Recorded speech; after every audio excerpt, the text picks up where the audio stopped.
quinta temporada de Cartografías Teatrales. Porque realizar una cartografía no implica solo trazar el mapa de una región, es también darles visibilidad y sentido a las prácticas teatrales en nuestro territorio. Por eso, seguimos sumando voces. Bueno, mi nombre es Lola Moss, soy dramaturga, directora de teatro y a veces actriz. Soy egresada de la Escuela de Arte Dramático y desde que egresé empecé a trabajar en el teatro. Nunca ejercí como docente y recién ahora me está picando como el bichito de enseñar y creo que está relacionado con esto de ser directora de teatro. Muchas gracias, Lola, por sumarte a este ciclo y qué interesante este recorrido siendo tan joven y habiendo egresado como profesora, iniciarte más desde la actuación primero.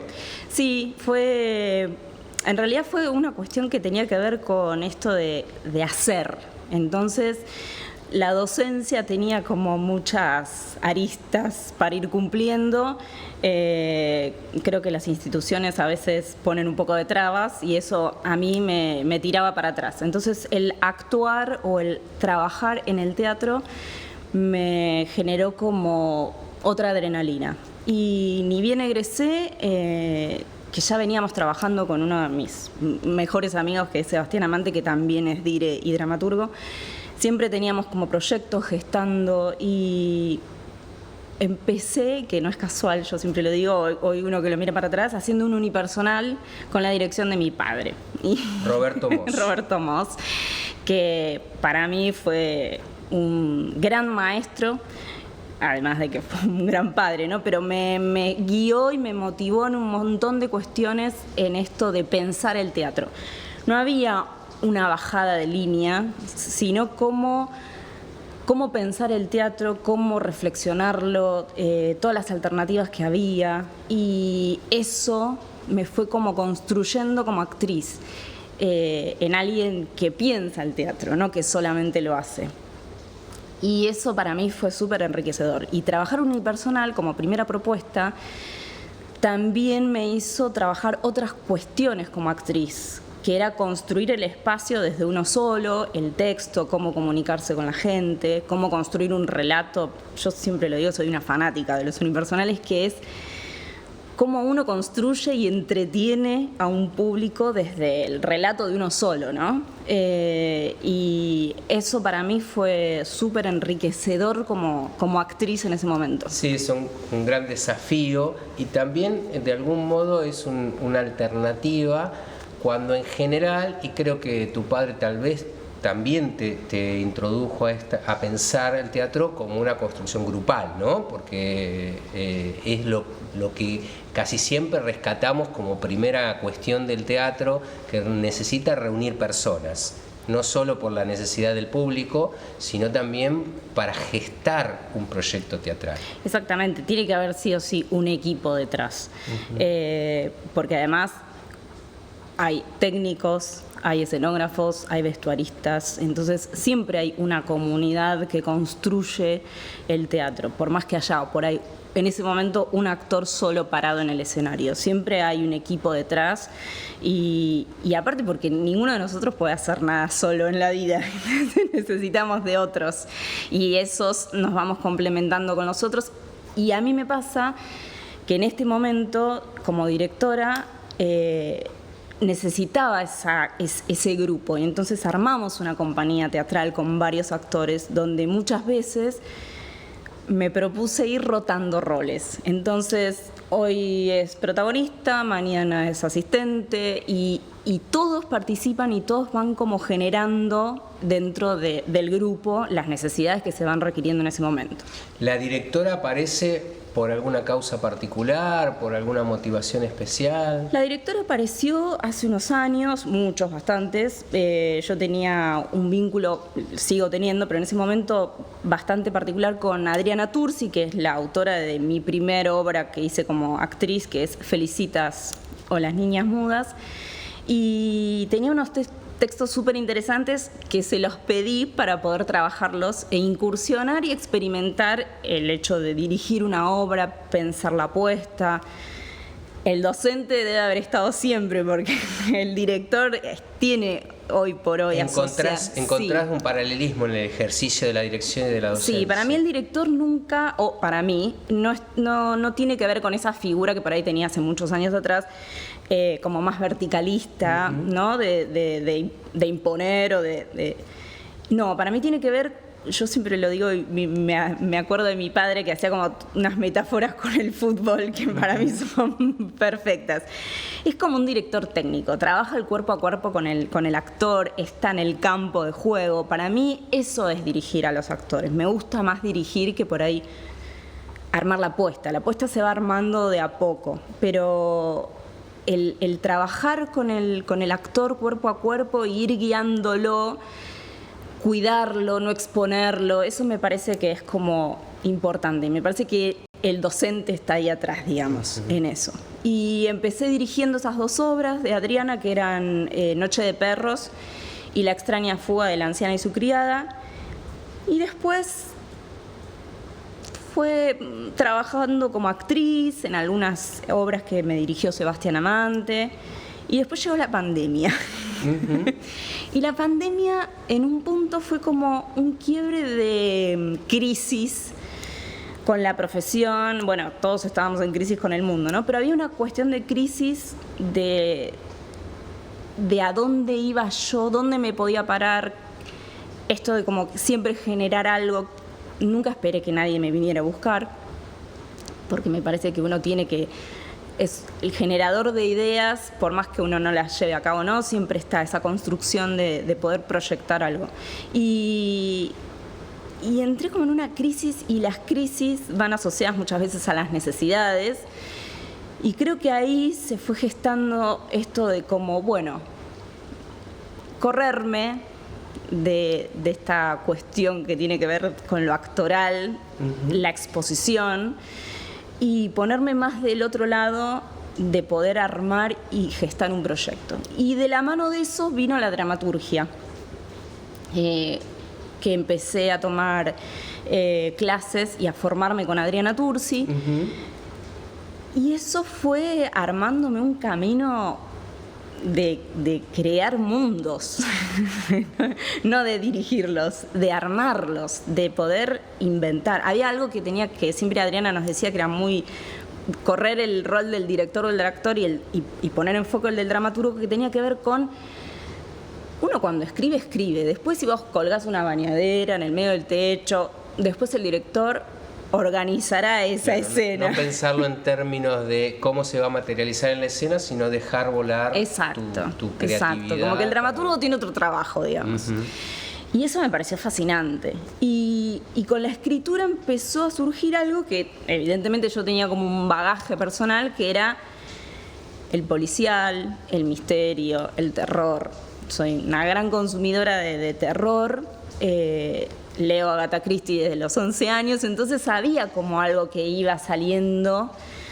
Mis compañeros se reían porque yo siempre decía, tengo que matar a alguien. Había una construcción de algo girando alrededor de un muerto. No lo vamos a analizar. No, para nada. Vamos a dejarlo. Mi terapeuta está contenta. Lo pudiste sublimar a través de la creación. Bien. Pero era como algo que... o sea, son construcciones muy lógicas las de los policiales, ¿no? Justificar determinadas cuestiones. Y fue apareciendo solo, y fue para mí, felizmente, ir creando un nuevo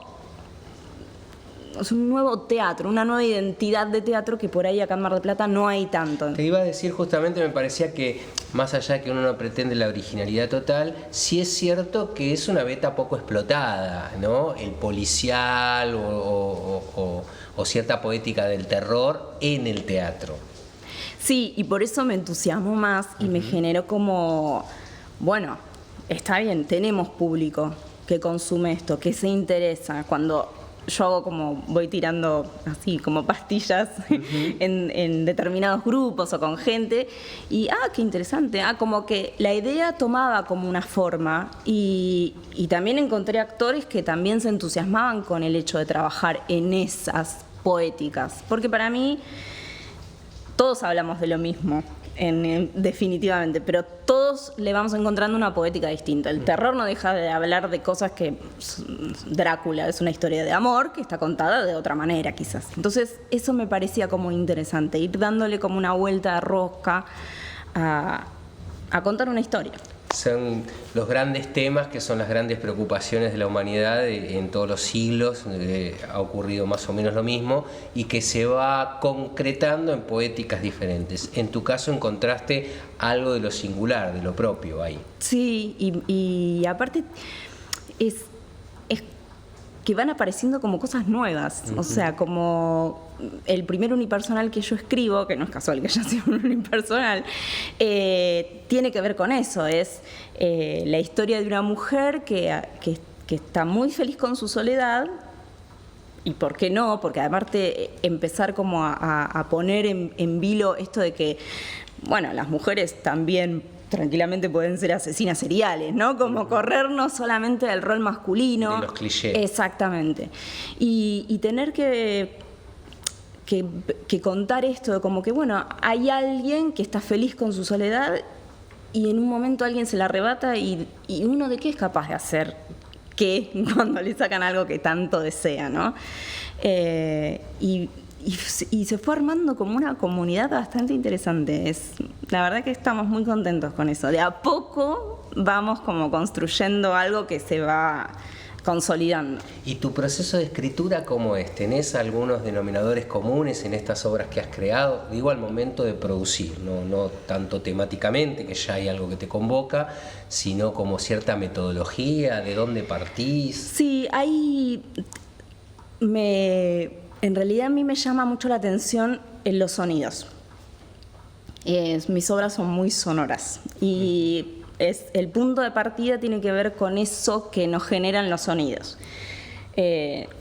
Voy a contar una escena que tiene que ver con algo que vivimos todos todo el tiempo. Uno está en un departamento y del otro lado de una pared suceden cosas en las que uno imagina que están sucediendo y que por ahí no es la realidad, sino que son lo que uno puede llegar a estar imaginando de lo que puede llegar a estar pasando. A partir de lo que percibió por los oídos. Exactamente. Y esos son disparadores de muchas de las historias.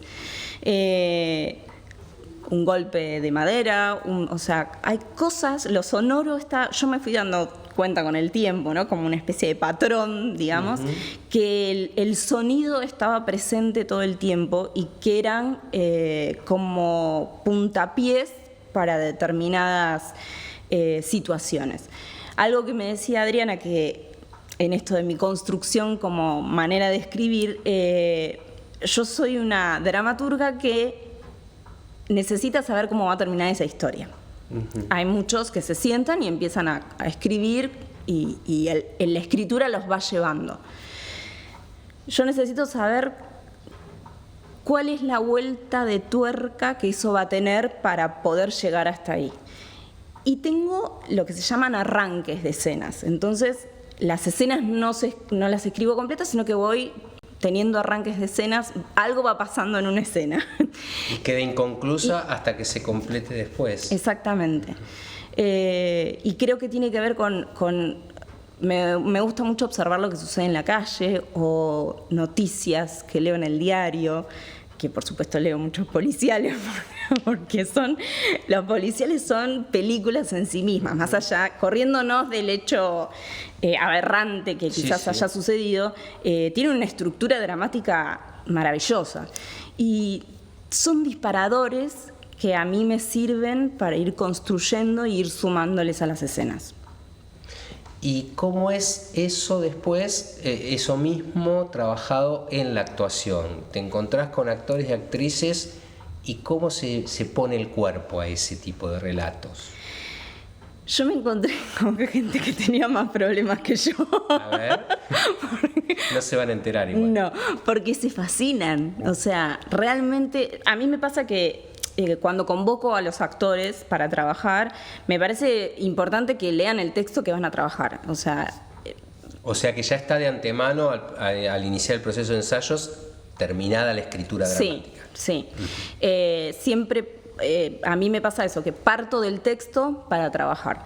Después uno va acomodando las acciones, porque además uno piensa en el actor con el que va a trabajar, pero después el actor te devuelve otra cosa, entonces el trabajo actoral va por otro lado.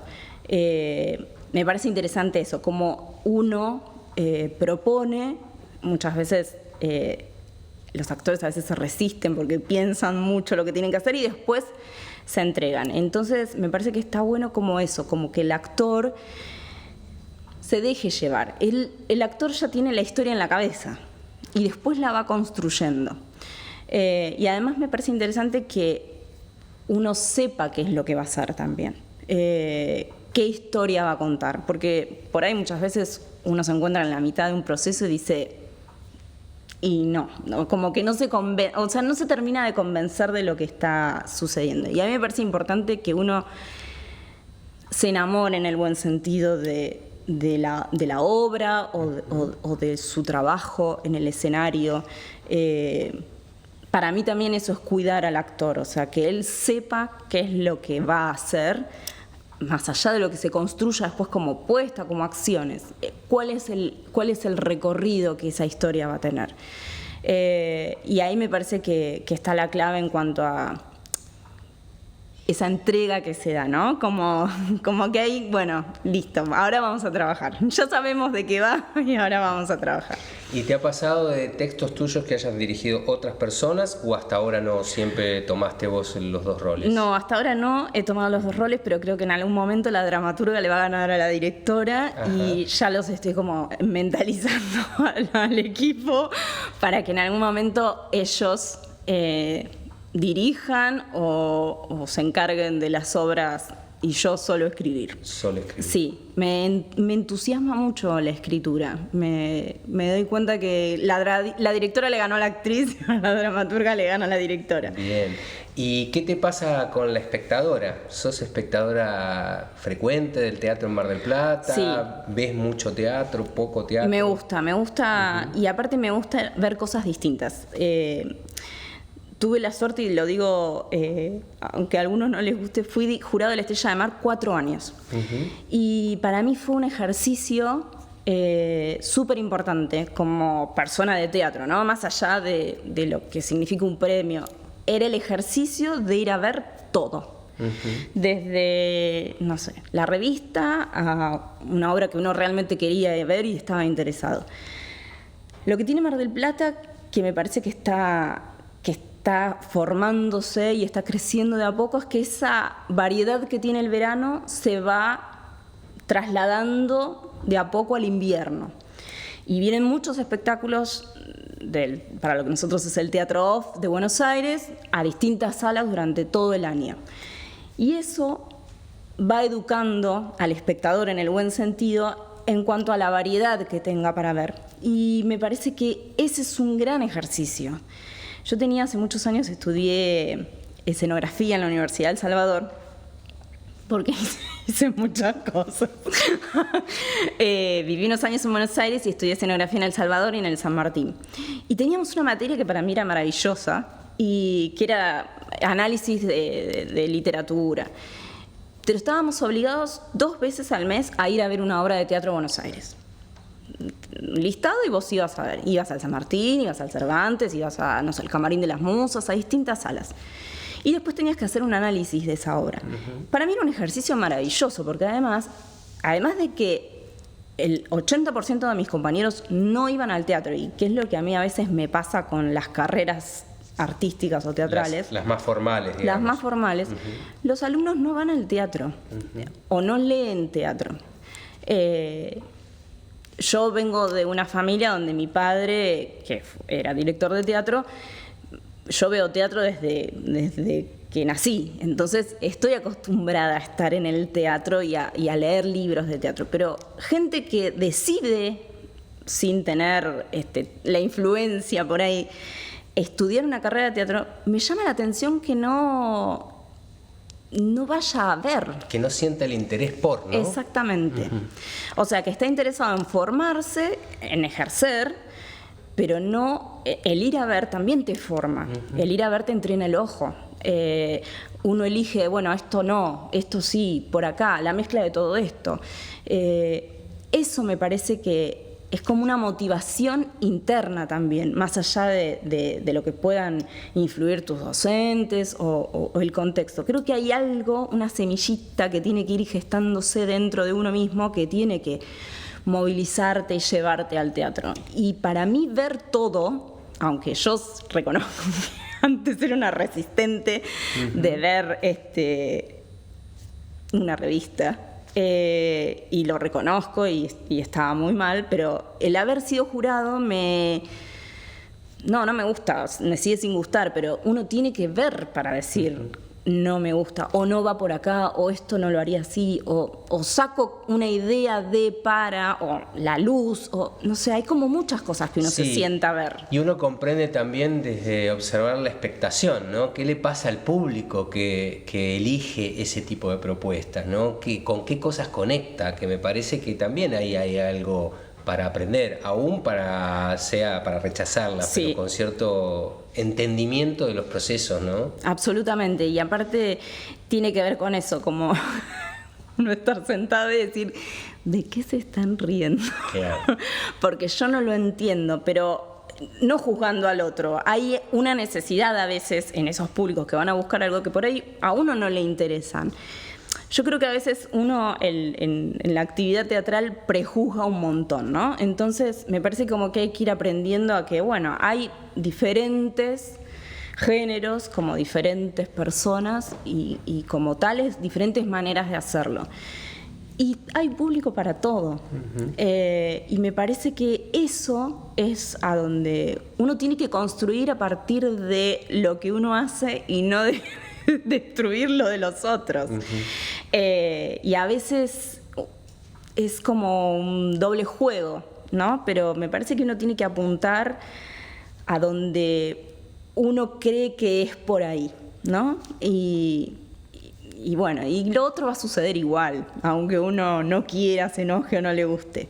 Pero para mí esas experiencias fueron maravillosas en ese sentido. Uno aprende a ver, a analizar cómo le dan más importancia a la música o a la luz en algunos espectáculos. A veces, a mí me gusta mucho en lo personal como espectadora el teatro muy minimalista. Y hace unos años vi un unipersonal de un actor que me fascina, que es Pablo Mariucci, y hacía un unipersonal hermoso, creo que era no me acuerdo el nombre, pero de un cuento de Haroldo Conti, una cosa chiquita, pero el trabajo de él era tan enorme que dije, claro, esas construcciones actorales para mí a veces es lo que te lleva a ver por dónde es. Y me parece que el relato a veces, es el relato y el trabajo del actor es lo que construye al teatro. ¿Y cómo sos en la forma de vincularte con la comunidad teatral? ¿Te sentís parte? ¿Tenés mucha injerencia en las movidas teatrales? ¿O sos una solitaria que va construyendo por fuera de todos esos circuitos? Tengo muchas críticas. A ver. No, en realidad soy una solitaria que tendría que vincularse más. Hago mi autocrítica absoluta. Uno aprende a hacer autocrítica cuando es grande. Yo voy a cumplir 47 años en muy poco tiempo y me siento como que a veces, hoy creo que estoy como más afianzada con determinados estratos teatrales. Pero también es mi manera por ahí más tímida como de ir entrando en los demás. Yo sé que lo haría sin ninguna resistencia de nadie, ¿no? Pero que a veces es un tema mío que es como que necesito yo ir. Esto como de uno mismo genera algo, bueno, no esperar que lo vengan a buscar, sino ir. vuelvo a hacer referencia al jurado. El jurado me permitió a mí volver a lugares a donde yo había dejado de ir porque estaba enojada con la profesión. Y eso me fue acercando de nuevo a salas, a referentes, gente que por ahí hacía mucho que no veía y me volvió a vincular. Entonces, para mí el trabajo del jurado fue importante para eso. Sí, lo has traído a colación y me parece interesante porque es cierto que uno va con el tiempo circunscribiendo los lugares, ¿no? O las poéticas o los grupos, ¿no? Y se va quedando con una mirada recortada. Posiblemente este rol te ha impulsado a ver todo en todos lados. ¿Y cómo caracterizarías el teatro marplatense? ¿Tenés algo que decir respecto a un rasgo sobresaliente? ¿Algo que para vos en cierto modo lo identifica? Yo creo que el teatro marplatense, primero el marplatense, sí, es una persona como ciudadano bastante resistente a los cambios. Hay algo que para mí es: llueve y no sale, hace frío y no sale. Hay como una cosa como de moverse, y hablo en general, no hablo del ámbito teatral, sino como ciudadano. Muy conservadora. Mal. A un nivel que si vas a Buenos Aires vas a ver todo, y si estás acá en tu propia ciudad, donde tenés todas las opciones de ir a comer, o sea, de un montón de variedades que te va ofreciendo la ciudad de a poco, no las haces. O sea, es como que si sos turista las haces y no podés ser turista en tu propia ciudad. Y es importante porque esta ciudad tiene muchas cosas para ofrecer. Le faltan, sí, muchas. Pero creo que ese rasgo medio cómodo que a veces tiene el marplatense no es muy positivo. Y me parece que el teatro ha sido un sobreviviente a todo esto. Y que en lugar de quedarse o de resistir en el mal término, no en el mal término, ha sabido ir por más y arriesgar y abrir salas y sumar gente de otros lados y sumar espectáculos de afuera. Ha tratado de reconvertir eso que a veces, esa resistencia que por ahí tiene el público, porque yo siempre lo digo y lo dije desde el momento uno: cuando uno trabaja para hacer teatro, yo lo hago para la gente desconocida, porque el primer día me vienen a ver todos mis amigos y mi familia, pero yo después quiero trabajar para la gente desconocida, quiero que venga el público que no son mis amigos o los teatristas. Está buenísimo que ellos estén también, porque está bueno que los pares nos veamos entre nosotros, pero me parece que hay que apuntar al público en general y hay que saber enamorar al público, y me parece que eso con el tiempo el teatro ha sabido hacerlo. El teatro es un sobreviviente de siglos, entonces ¿por qué iba a morir en Mar del Plata? No tenía mucho sentido. Entonces me parece que eso está bueno, y me parece que también van surgiendo referentes de mi generación, yo digo de mi generación porque es entre los 40 y los 50, que han sabido generar nuevas poéticas, armar grupos, crear equipos, y eso me parece que es fundamental. Hay como unas ganas de todos de ir haciendo y como nunca dejar de hacer en distintos espacios. Vamos a ir finalizando nuestra charla y me gustaría que pudieras vos, como nadie, hacer una referencia a Roberto Moss. Perdón, pero... No, claro. No es que soy tan buena actriz. No, y mi papá es... Yo siempre lo cargaba y le decía como: papá, sos un gran director de teatro. Y él se reía y él ha formado gente, pero no solo en el teatro, ha formado gente que piensa. Y eso es súper importante, es enseñarle al otro a pensar teatralmente, filosóficamente, que las cosas no eran fáciles, que este mundo siempre era muy injusto, era algo que siempre decía y siempre estaba enojado. Y yo le decía, papá, mira dibujitos animados, no mires más el noticiero. Y nada, y él iba por más, y hasta hace muy poco, antes de morirse, él seguía armando proyectos y juntándose con actores y escribiendo, y eso me parecía fantástico. Había como una necesidad, siempre de estar creando. Y me parece que eso es lo que yo me voy a llevar como motor siempre, esta como necesidad de construir. Muchas gracias, Lola. No, a usted. Un nuevo episodio termina. Te invitamos a seguir compartiendo las diferentes maneras de sentir y de pensar nuestro territorio teatral.